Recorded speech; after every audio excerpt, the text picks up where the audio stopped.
Алапа жумат өткөн алып түз эфиринде жаңылыктардын түшкү топтому менен тааныштырабыз. Студияда Сайфуллин Мурзаев, саламатсыздарбы? 1-июль Кыргызстанда куткаруучулардын кесиптик майрамы. Бул күн менен президент Садыр Жапаров куттуктады. Урматтуу куткаруучулар, сиздердин кесибиңиздер дүйнөнүн кайсы гана булуң бурчунда болбосун, жогорку сулоо талаптагы иш, ошону менен бирге кооптуу кесип. Табият кубуштарынын кесепеттери айттырбай келгенде жеке адам кандайдыр бир кыйын кырдаалга туш болуп, алыстап айла таппай калганда куткаруучулардын караанына зар болобуз. Кандай гана кооптуу жагдай болбосун, өз өмүрүн тобокелге салып, бирөөнүн өмүрүн сактап калууга же эл жерге келген кырсыктын чыгымын азайтууга буйдалбастан башыт менен кирип кеткен мүнөз ар кимдин эле табиятында боло бербейт. Куткаруучулук көп тармактуу кесипкөй адистерди талап кылат. Дээринде бар кесибин аркалаганда анын өтөөсүнө чыга билген, отуна күйүп, суугуна тоңууга даяр болгон темирдей бекем эрктем, психологиялык жогорку даярдыкты талап кылат. Бул ишке бардык эле азаматтар эле иштеп кете албайт. Сиздердин кызматыңыздардын татаалдыгы эске алынып, социалдык тиричилик көйгөйлөрүңүздөрдү чечүү багытында иштер дагы да улантылат. Ишиңиздердин натыйжасын жогорулатуу максатында заманбап техникалар жана шаймандар менен камсыздайбыз. Ата мекенге, мамлекетке кылган ак кызматыңыздар үчүн элдин чын жүрөгүнөн чыккан ыраазычылыгын алып, урмат сыйына бөлүнүп жүрө бериңиздер. Элдин ыраазычылыгы эң башкы сыйлык. Сиздерге жана сиздердин үй бүлөңүздөргө бакубат турмуш каалайм. Бар болуңуздар деп айтылат мамлекет башчысынын куттуктоосунда. Кытайдан Европага чейинки темир жолдун мультимодалык коридорун түзүү. Бул маселе Чолпонта шаарында 6 мамлекеттин темир жол ишканаларынын жетекчилеринин башын бириктирген жыйында талкууланды. Ага Кыргызстан, Өзбекстан, Түркменстан, Азербайжан, Грузия жана Түркиянын темир жол ишканаларынын жетекчилери катышты. Транспорт жана коммуникациялар министринин орун басары Алмаз Тургунбаев бул иш-чаранын ролун белгилеп, анын жыйынтыгы боюнча кабыл алынган чечимдер темир жол транспорты тармагындагы мындан аркы кызматташууга түрткү берерин белгиледи. Өз кезегинде Кыргыз темир жолу мамлекеттик ишканасынын башкы директору Азамат Сакиев Азия жана Тынч океан өлкөлөрүнүн аймагында жүк ташуу чөйрөсүн кеңейтүүгө мүмкүндүк берген иш-чаранын маанилүүлүгүн белгиледи. Катышуучулар мультимодалык маршруттун аткарылышын талкуулап, жыйынтыгында аталган маршрутту өнүктүрүү боюнча бир катар иш-чараларды камтыган протоколго кол коюлду. Белгилей кетсек, мультимодалык коридордо автомобиль жана темир жол транспортун бириктирген ыкма колдонулат. Маршрут будет проходить через Китай, Кыргызстан. Маршрут Кытайдан чыгып, Кыргызстан, Өзбекстан, Түркменстан, Грузия, Азербайжан, Түркиядан өтүп, андан ары Европага кирип кетет. Учурда белгилүү саясий окуялардан улам башка транспорттук шакекчелер үзгүлтүккө учурап турат.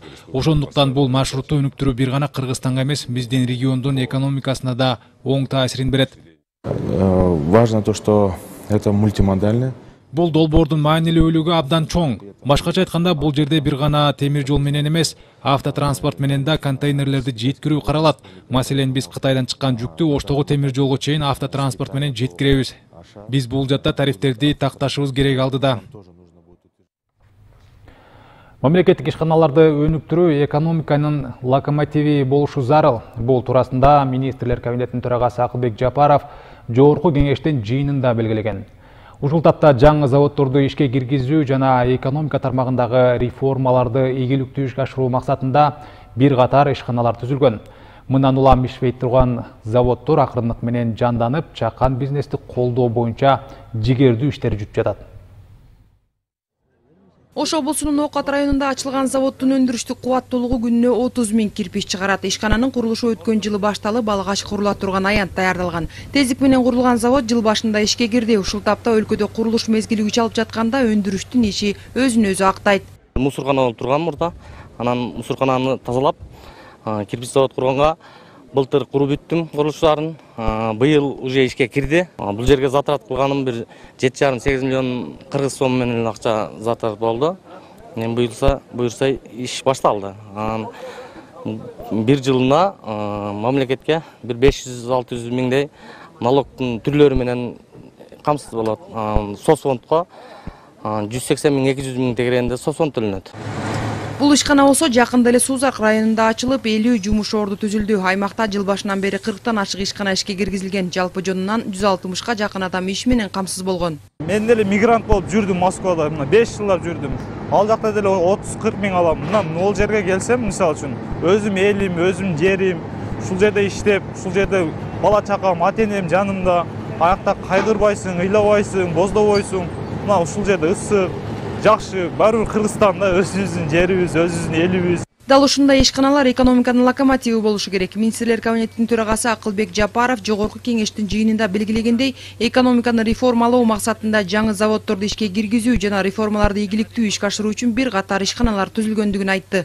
Экономиканы реформалоо максатында жаңы заводдорду ишке киргизүү жана реформаларды ийгиликтүү ишке ашыруу үчүн бизге бир нече механизмдерди жана ишканаларды түзүп жатабыз. Наследие великих кочевников деп комтордон түшкөн акчанын негизинде ушул улуттук чоң бир националдык компания менен уставдык капиталы 8 миллиард сом биз өзүбүздүн гендерди өзүбүз иштете жатабыз. Биз тигүү жана эмерек тармактарды үчүн фурнитураларды, көмөкчү материалдарды чыгаруу, көп функцияларды, принтерлерди, Wi-Fi роутерлерди, контролдук кассалык машиналарды, жеке компьютерлерди, ошондой эле башка инновациялык элементтерди чогултуу боюнча долбоорлорду ишке ашырып жатабыз. Өлкөнүн өнөр жай тармагын көтөрүү максатында түзүлгөн Кыргыз индустриясы ушул тапта 14 долбоорду ишке ашыруунун үстүндө. Технологиянын өнүккөнүн эске алып, заманбап жабдууларды алып келүү менен жалаң өндүрүштү жандандырган программалар иштелип чыгууда. Ушул 14 проекттин ичинде азыр 3-4 проекти ишке ашырылып, уже иштеп жатат, өз жумушун аткарып жатат. Андан сырткары ушул мен азыр айтып кеткен проекттер боюнча булар уже на стадии реализация деп коебуз, ошол стадияда турат. Бул 14 проекттин мамлекеттин экономиканын өнүгүшүнө өзүнүн салым кошот деп ишенебиз. Андан сырткары ошо бюджетке да пополнение бюджета деп коебуз, башка нерселерди айтабыз. Ошолор боюнча бул жумуш жорун эме кылат. Анан модернизация биздин промышленность деп коебуз, ошо өндүрүштү модернизацияга да өзүнүн чоң бир салымын кошот деп ишенебиз. Ата мекендик туризм тармагын өнүктүрүү максатында атайын фонд түзүлүп, быйыл 34 долбоор, анын ичинде 10 инфраструктуралык жана 9 маалыматтык долбоор ишке ашырыла баштады. Биз фонд менен биргеликте 40, андан кийин дагы 28 фонд өзү иштеп чыкты. Эми 40 точканы жер тилкелерин биз табыштык. Быйыл эми мына фонд өзү белгилегендей 20-га чукулу курулат да. Андан сырткары туризм департаментинин бүткүл дүйнөлүк банк менен алып барып аткан азыр гранттык долбоорубуз бар. Бул долбоордагы курулуш 5 Ысык көлдүн тегерегинде 5 туристтик дүйнөлүк заманбап туристтик тейлөө борборлору курат. Аны туризм департаменти иш алып барып атат бул боюнча.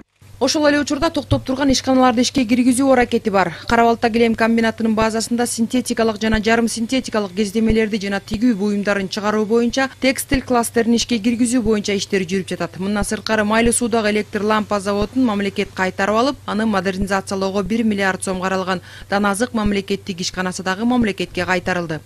Айжан Омолдошова, Азамат Кыдыр Токтоев, Ала Тоо 24. Ош облусунда кылкандуу дагы эгиндерди оруп жыйноо өнүктүгү кызуу жүрүүдө. Дуанда быйыл буудай менен арпа 2,5 миң гектарга көбө келген. Аймактагы оруп жыйноо өнүктүгүнөн кабарчыбыз Миргүл Бокошова кененирээк. Комбайнчы Асан Кадыровдун иши чак түштө кызыйт. Ысык аба ырайы буудайдын сотосу менен данын майдалап жанчыганга ыңгайлуу учур. Айрым күндөрү комбайнчылар суткалап иштегенге мажбур. Анткени эгинин ордурам дегендер апталап кезекке жазылат. Убагында жыйнап албаса бышып кеткен эгин коромжуга учурап калышы турган кеп. Эртемен 9-дан баштап кеч 7-ге чейин. Баягында ынын болгу чейин оруш керек да. Анын болгон маалда болбой калат. Аркага айда берет да буудайчы, жанчыбай коет. Ошон үчүн күн ысыганда орулат да буудай. Быйыл кылкандуу дан эгиндери Ошто 62 миң гектарга, былтыркы салыштырмалуу 2,5 миң гектарга көп эгилген. Мунун 40 миңи буудай аянты түзөт. Оруп жыйноо ушул тапта 10%га жетти. Акыркы бир 5 күндүн ичинде урожайлар жыйынтыкталат. Мына Кара Суу районунда да азыр 2 миңден гектардан ашык жер уже дыйкандар ора башташты. Биринчи жолу мына бүгүнкү ушу семхоздун эмесинде турабыз. Бул өздөрүнүн Алексеевка деген уругун оруп атышат бүгүнкү күндө. Азыр ушул 50 центтердин тегерегинде дан түшүп атат. Биз бардык үрөнчүлүк чарбаларга негизинен штаб өткөзүп тапшырма бергенбиз 50 центнерден кем эмес болуш боюнча. түшөмдүүлүктүн артышына үрүндүн жаңы сортторунун да таасири чоң. Дан эгиндерин себүү малында коңшу мамлекеттер менен түзүлгөн келишимдерге ылайык үрүндүн жаңы сапаттуу түрлөрү дыйкандарга 2 жылга 4,5% чен менен берилген. 175 тонна жаздык арпа жана 127 тонна жаздык будайдын алдык. Жалпысы 302 тонна үрөнү алдык Россия Федерациясынан. 60 тонна Казакстандын кара балык 20 деген үрөнүн алдык. Өзбекстандын Астыр жана Давыр деген сотторунан 82 тонна алдык. Сонун баардыгы биз эмдиги жылкы үрөн үчүн, үрөн фонду үчүн эгилип, азыркы күндө жыйноо иштери башталды. Жана жогоруда айткандай 20% бүгүнкү күнү жыйнап бүттүк. Кудай кааласа мына картошкаларыбыз пишип калды. Ал арада экинчи нан иретинде колдонулган картошка бышты. Азыкка болгон баа быйыл жылдагыдан бир аз төмөн. Шарктык Хусанбай Колдошов 1,5 гектар аянтынан 30 тоннадай картошка алам деп ниеттенүүдө. Клиент маселасы биз энди биз кечирээк болуп калды. Башында клиент аябай эле жакшы болду. Азыр энди клиенттерди бир караштырып көрүп атабыз. Клиент көрүп келишип калсак, Кудай кааласа мына сатканын даярдыгыбыз бар да. Ал эми тоолуу аймактарда тоют камдоо өнүктүгү да жүрүп жаткан кез. Туанда жалпы 185 000 гектар айдоо аянты болсо, мунун 68 000-ине тоют багытындагы табигый чөп өсөт. Жылына 600 000 тоннага чейин тоют камдалат. Ниргүл Бокошова, Акжол Айбашев, Алато 24, Ош. Жаңылыктардын түшкү топтомуна ушулар болду. Көңүл бурганыңыздарга рахмат. Эфирден көрүшкөнчө.